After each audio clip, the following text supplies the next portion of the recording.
महापराक्रमी वीर लक्ष्मण जी को शास्त्रों में सर्वश्रेष्ठ धनुर्धर माना गया है। भगवान विष्णु के अवतारों को छोड़कर पूरे रामायण और महाभारत काल में कोई भी लक्ष्मण जैसा धनुर्धर नहीं था। भले ही अर्जुन को महाभारत काल का सर्वश्रेष्ठ धनुर्धर माना जाता हो, लेकिन यह भी सत्य है कि अर्जुन कभी भी सीधे रूप से गुरु द्रोण और भीष्म पितामह को हरा नहीं पाए थे। अर्जुन इंद्र के पुत्र थे और रामायण काल में मेघनाथ इंद्र को हरा चुका था, इसलिए उसे इंद्रजीत के नाम से भी जाना जाता था। ये बात तो हम सब जानते हैं कि लक्ष्मण जी ने मेघनाथ का वध किया था, इसलिए शास्त्र लक्ष्मण जी को सभी धनुर्धरों में सर्वश्रेष्ठ मानते हैं। लक्ष्मण जी स्वयं शेषनाग के अवतार थे तथा अनेकों दिव्यास्त्रों के ज्ञाता थे।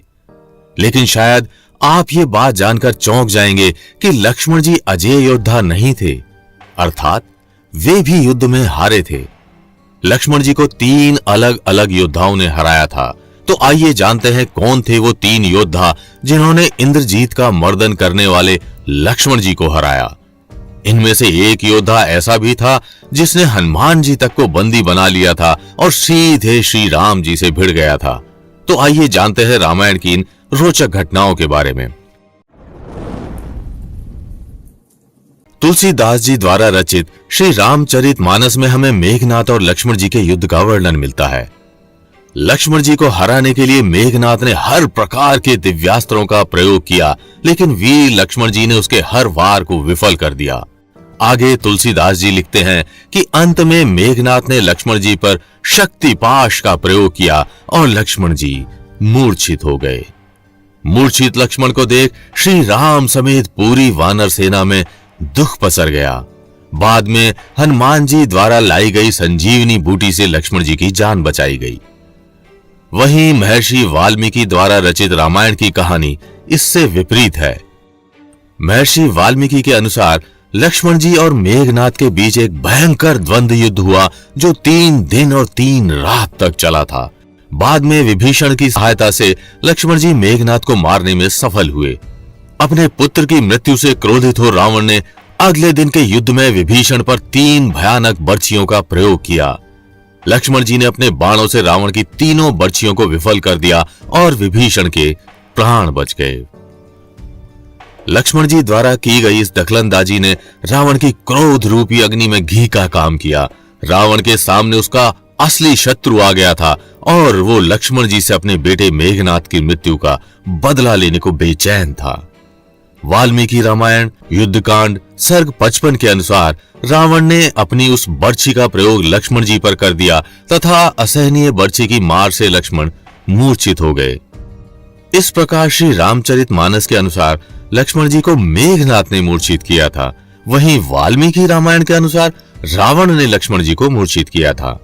इन दोनों काव्यों में से वाल्मीकि रामायण को सत्य माना जा सकता है, क्योंकि महर्षि वाल्मीकि राम जी के समकालीन थे।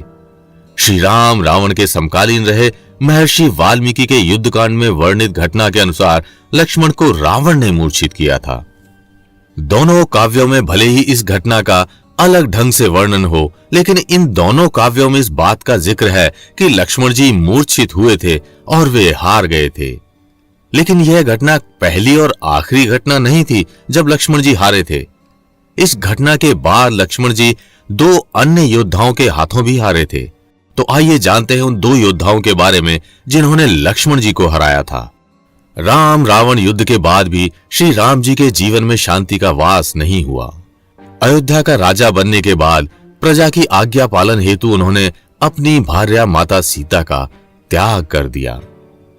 कुछ साल बाद राम जी ने अश्वमेघ यज्ञ का अनुष्ठान किया और यज्ञ के नियमों के अंतर्गत उन्होंने अश्वमेघ यज्ञ का घोड़ा तैयार किया तथा उसे अपने सैनिकों के साथ विचरने को छोड़ दिया। यज्ञ के नियमों के अंतर्गत उस घोड़े को रोकने का अर्थ श्री राम को चुनौती देना था। किसी में भी इतना साहस नहीं था कि वो उस घोड़े को रोककर श्री राम से बैर करे, इसलिए किसी ने भी उस घोड़े को रोका नहीं। लेकिन जब घोड़ा महर्षि वाल्मीकि के आश्रम से गुजर रहा था, तब वहां आश्रम में पढ़ने वाले 2 छोटे ऋषि कुमारों ने अश्वमेघ यज्ञ के उस घोड़े को रोक लिया। जब घोड़े की सुरक्षा में तैनात सैनिकों ने ऋषि कुमारों को रोकना चाहा, तब उन कुमारों ने उन सभी सैनिकों को हराकर उन्हें मूर्छित कर दिया। जब यह खबर श्री राम को लगी कि उनके अश्वमेघ यज्ञ के घोड़े को किन्हीं ऋषि कुमारों ने रोक लिया है, तब उन्होंने उन ऋषि कुमारों से निपटने के लिए अपने छोटे भाई शत्रुघ्न को भेजा। उन ऋषि कुमारों और शत्रुघ्न के बीच एक भयानक युद्ध हुआ और अंत में उन ऋषि कुमारों ने शत्रुघ्न को भी हरा दिया।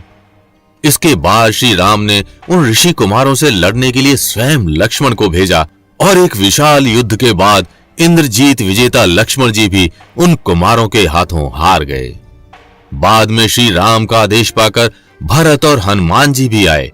वहां पहुंचते ही हनुमान जी समझ गए कि ये ऋषि कुमार कोई और नहीं बल्कि श्री राम और माता सीता के पुत्र लव और कुश हैं। अतः हनुमान जी ने बिना युद्ध के पराजय स्वीकार कर ली। बाद में जब स्वयं राजा राम आए और उन ऋषि कुमारों ने राम जी से लड़ना चाहा, तब वहां महर्षि वाल्मीकि ने युद्ध को समाप्त करवाया। इस प्रकार लवकुश भी वो योद्धा थे जिन्होंने लक्ष्मण जी को हराया था।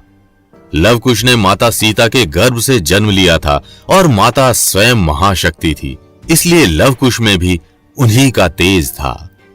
लवकुश के गुरु महर्षि वाल्मीकि थे। वाल्मीकि जी ने ही उन्हें हर प्रकार की विद्याओं से संपन्न किया था, इसलिए लवकुश कोई साधारण बालक नहीं बल्कि योद्धाओं के समान तेजस्वी थे। रामायण की इन दो प्रमुख घटनाओं पर आपके क्या विचार हैं? आप हमें कमेंट करके बताइए। और अगर वीडियो अच्छी लगी हो तो इसे लाइक व शेयर कर चैनल को सब्सक्राइब जरूर कीजिएगा।